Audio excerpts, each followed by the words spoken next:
Election commission जो हरकत कर रहा है वो बर्दाश्त से बाहर होते जा रहा है, जिसके प्रोटेस्ट के लिए हम लोग यहाँ बैठे हैं। हम लोग साबित कर देंगे, आदमी लोग वोट देके साबित कर देंगे, दीदी है, दीदी रहेगा। एक वो गैर शादीशुदा औरत को इससे बड़ा बेइज्जती क्या है औरत के लिए? अब उसको बेगम बोल रहे हैं। जो निर्वाचन कमीशन निरपेक्ष नहीं है, ठीक है, वो सेंट्रल गवर्नमेंट के हाथ में एक बिका हुआ पुतला है। लोहा दिया लोहार को हथौड़ा बना दिया, वोट दिया मोदी जी को हाथ में कटोरा थमा दिया। अगर दीदी पे लगा है तो उन बीजेपी वाले के सबके ऊपर लगना चाहिए। नमस्ते, मैं अविनाश हूं और आप अनकट देख रहे हैं। 1 दिसंबर 1969 पश्चिम बंगाल की सियासत में वो तारीख थी जब पहली बार राज्य के किसी मुख्यमंत्री ने धरना दिया था। वो धरना अपनी ही सरकार के डिप्टी सीएम ज्योति बसु के खिलाफ था, क्योंकि उस वक्त राज्य में स्थितियां कंट्रोल नहीं हो रही थी, लॉ एंड ऑर्डर बिगड़ा हुआ था। और एक बार फिर से 13 अप्रैल 2021 को एक और मुख्यमंत्री गांधी प्रतिमा के सामने धरना दे रही हैं। वो मुख्यमंत्री हैं पश्चिम बंगाल की तत्कालीन मुख्यमंत्री ममता बनर्जी, जो चुनाव आयोग के एक फैसले के खिलाफ धरने पर बैठी हैं।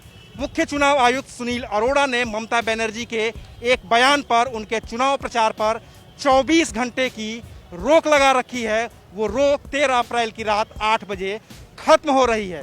इस फैसले से ममता बनर्जी और टीएमसी के समर्थक इतने नाराज हैं कि उन्होंने गांधी प्रतिमा के सामने धरना दिया है। इस धरने के दौरान टीएमसी समर्थक क्या क्या बोलते हैं, उनकी किससे क्या नाराजगी है और इसका इस चुनाव पर कितना असर पड़ने वाला है, आज ये जानने समझने की कोशिश करेंगे। और बाद में आपको ये भी बताएंगे कि इस धरने के लिए ममता बनर्जी को मजबूर क्यों होना पड़ा और अब टीएमसी की आगे की रणनीति क्या होगी। सुनील अरोड़ा, उन्होंने जाते जाते 24 घंटे का बैन लगाया है। आपको क्या लगता है कि ये वजह क्या रही है इसकी?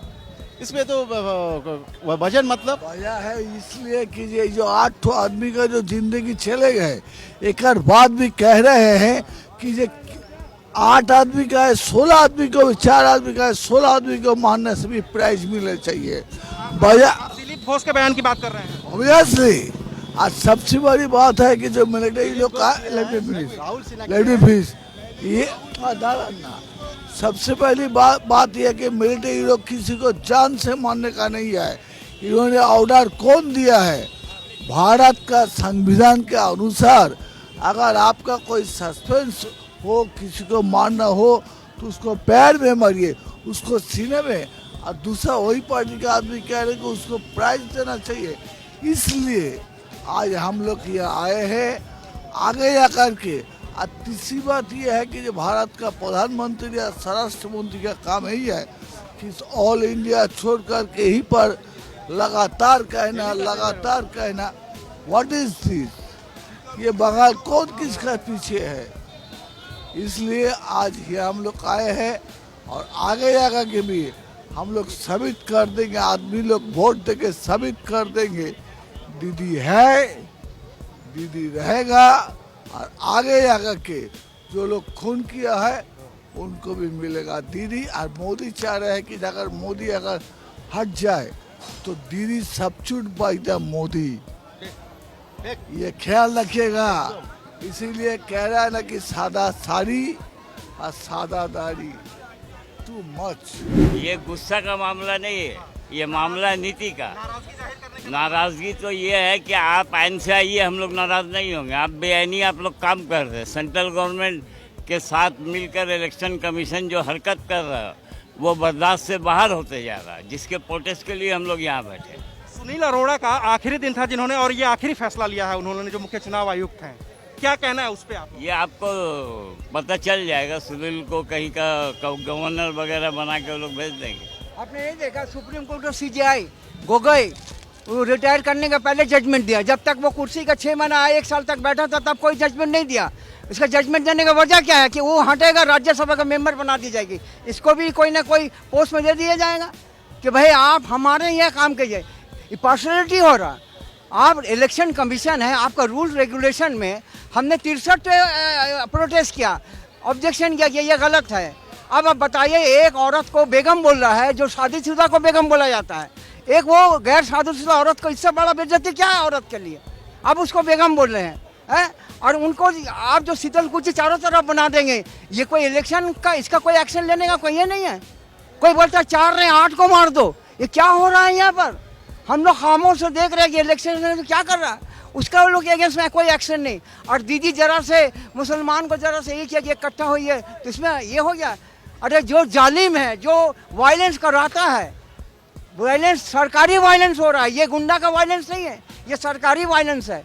सरकारी वायलेंस में आप कुछ बोल नहीं पाते। आज अगर गुंडा का करता तो देख लेते कितना गुंडा है उसके अंदर, लेकिन ये सरकारी वायलेंस हो रहा है। जो इलेक्शन कमीशन और तुम्हारी ईडी सीबीआई ये सबको लेके ये लड़ रहा है।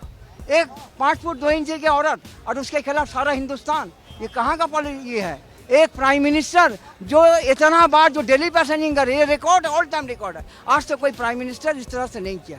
और क्या बोले, इससे ज़्यादा क्या कहना है? आप खुद समझदार और समझ जाइए।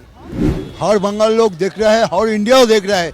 जो एक सेकंड जो इलेक्शन कमिश्नर और सेंट्रल गवर्नमेंट जो 2 हाथ मिला के जो ऐसे न गंदी काम कर रहा है ना, इसलिए हमको प्रतिवाद करना पड़ेगा। इसलिए प्रतिवाद हो रहा है, इसके साथ कोई नहीं है। जो किया है दीदी 100% ठीक किया है। जो निर्वाचन कमीशन निरपेक्ष नहीं है, ठीक है, वो सेंट्रल गवर्नमेंट के हाथ में एक बिका हुआ पुतला है। दूसरी बात, सबसे बड़ी बात है, जो एक 4.5 फुट की महिला हवाई चप्पल पहनने वाली, उसको हराने के लिए भारतवर्ष के प्रधानमंत्री, स्वराष्ट्र मंत्री और जितने जितने बड़े बड़े दफ्तर हैं उनके मंत्री आ रहे हैं प्रचार करने। ये जो आम जनता है ना, बंगाल की नहीं पूरे भारतवर्ष की जान गई है कि प्रधानमंत्री जो जुमलेबाज है वो अब नहीं चलेगा। बंगाल से उनका जैसे सूता शेष होगा, वैसे ही आप देखते जाइए आगे से आगे हर स्टेट से वो लोग हटते जाएंगे। उनके लिए मैं 2 स्लोगन है, सोना दिया सोनार को पायल बना दिया, लोहा दिया लोहार को हथौड़ा बना दिया, वोट दिया मोदी जी को हाथ में कटोरा थमा दिया।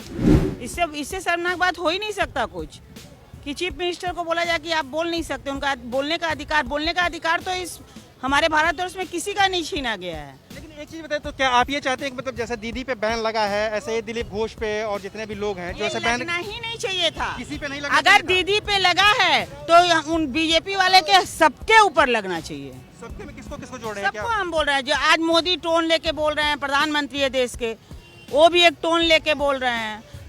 अमित शाह तो जो आता वही बोलते हैं। दिलीप घोष तो मतलब जितना उल्टा पलटा बात हम लोग सुनते हैं उतना शायद कोई ही बोलता होगा। एक यहाँ का प्रेसिडेंट होके वो अपने दल का जिस तरह वो बोलते हैं तो हम लोग किसी का ही नहीं सुने। पहला चुनाव हो रहा है बंगाल में, इसमें भाजपा की सरकार ये इलेक्शन कमीशन से मिलकर पुलिस सरकार लोगों को सीने पे गोली मारने का काम कर रही है। सीआरपीएफ के तो लोग जो अधिकारी हैं वो ये कह रहे हैं कि वहाँ पे बूथ लूटने की कोशिश हुई, हथियार लूटने की कोशिश हुई। ऐसा गोली चला।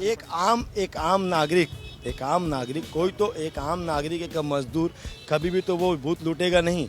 वो मशीन लूटने तो नहीं गया था, वो बम मारने तो नहीं गया था। आपने उसको सीना में गोली मारा, आप उसको वार्निंग दे सकते थे। आपके पास लाठी था, आपके पास टीयर गैस था, आप कुछ भी करते, आप उसको अरेस्ट कर लेते। वो तो सामने से मशीन गन लेकर तो नहीं आया था आपके पास, तो आपने किस बिना पे उसको गोली मारा? आप ये कहना चाहते हैं कि हम यहाँ पे डर का माहौल पैदा करेंगे बंगाल में, और भाजपा की सरकार जब आएगी तो यहाँ पे खून रेजी का माहौल होगा और दंगाई होगा। और यहाँ और आप यूपी से योगी जी आते हैं और कहते हैं कि यहाँ भारत की बेटी सेफ़ नहीं है, यहाँ लड़कियाँ सेफ़ नहीं है। तो मैं उन्हें बता देना चाहता हूँ कि बंगाल को सेफेस्ट सिटी ऑफ इंडिया का अवार्ड मिला है। इसी बंगाल को, जहाँ की नेत्री ममता बनर्जी, आप यहाँ पे बहुत सारी मेरी बहनें होंगी जो रात के 2 बजे भी घर से बाहर निकलती हैं तो उनके घर वाले ये निश्चिंत होते हैं कि तृणमूल की सरकार है वो सही सलामत घर आएगी। और मैं एक बात कहना चाहूँगा, ये आखिरी बात, कि सूरज है यहाँ पर जुगनू न चलेगा।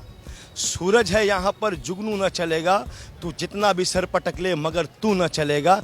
ममता नहीं दुर्गा तेरे आगे है साक्षात, ममता नहीं दुर्गा तेरे आगे है साक्षात, बंगाल पे किसी मोदी का जादू न चलेगा। चूंकि केंद्र में भारतीय जनता पार्टी की सरकार है और नरेंद्र मोदी प्रधानमंत्री हैं, तो उनके पास स्टार प्रचारकों की एक लंबी फौज है, जिसमें खुद प्रधानमंत्री नरेंद्र मोदी शामिल हैं, गृह मंत्री अमित शाह शामिल हैं, रक्षा मंत्री राजनाथ सिंह शामिल हैं, बीजेपी अध्यक्ष जेपी नड्डा शामिल हैं। वो तमाम लोग हैं जो पूरे बंगाल में और जहां 5 राज्यों में चुनाव हो रहे हैं वहां पर प्रचार कर रहे हैं। लेकिन टीएमसी के साथ एक बड़ा संकट ये है कि यहाँ पे स्टार प्रचारक के तौर पर सिर्फ और सिर्फ ममता बनर्जी का ही नाम आता है, और उनको प्रचार करने से चुनाव आयोग ने 24 घंटे का बैन लगा दिया है, जिसकी वजह से ममता बनर्जी और उनके समर्थक कोलकाता में गांधी प्रतिमा के सामने एक प्रदर्शन कर रहे हैं और चुनाव आयोग की मुखालफत कर रहे हैं, इस फैसले की लानत मलानत कर रहे हैं।